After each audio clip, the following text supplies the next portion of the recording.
Hi, I'm Laura Flanders of The Laura Flanders Show, where I interview the best thinkers and doers of our time. On TV, the show premieres Sundays at 11:30 Eastern on PBS World and at the Laura Flanders Show YouTube channel. You can join my guests and me every week there in the live viewing party, and then catch us all week on public television stations. Prefer to listen? Find us on a radio station near you or subscribe to the free podcast. You'll find listings and ways to subscribe at lauraflanders.org. That's also where you'll receive my regular commentaries. I call them the F word. Here's this week's.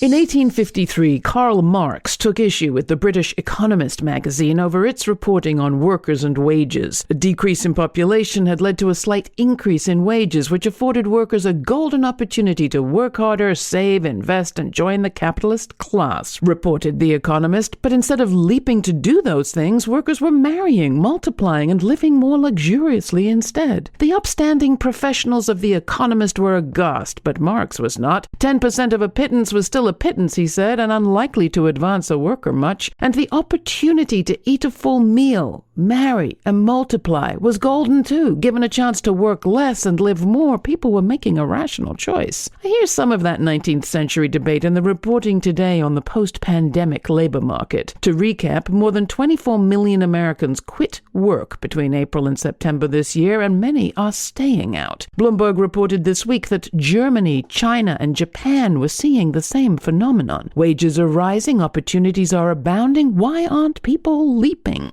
A social anthropologist told Bloomberg that it could be a sign of a shift back to a 1960s-style countercultural moment. If it's a shift, I hope it takes us back further than that. Perhaps to Marx's day. When he was writing just under 200 years ago, jobs was still a relatively new and contentious topic. Wage slavery, as the liberal economists of the day called it, forced people to rent their labor out to others at a loss. It wasn't slavery, but close. It wasn't freedom either. Separating work from home in the years since, jobs have gobbled up and come to define most of our time, our life, our expectations, and our self-worth. What if, given a taste, even a tiny one, of an alternative, people chose not to submit to an all-powerful boss? What if they made some other choice instead? We're not free agents yet, so long as so much of our health care and ability to retire is tied to our employment. But the last time I checked, the Reddit site Anti-Work had 1.3 million members. Its slogan? Unemployment for all. Not just the rich. You can see my discussion of exiting to community and a new model of business, this time on the Laura Flanders Show, and check out all of our archives at lauraflanders.org.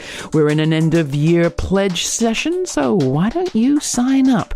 We aren't commercial, we are advertising free, but we're not independent either. We rely on you, so help. Thanks, I'm Laura. Till the next time, stay kind. Stay curious.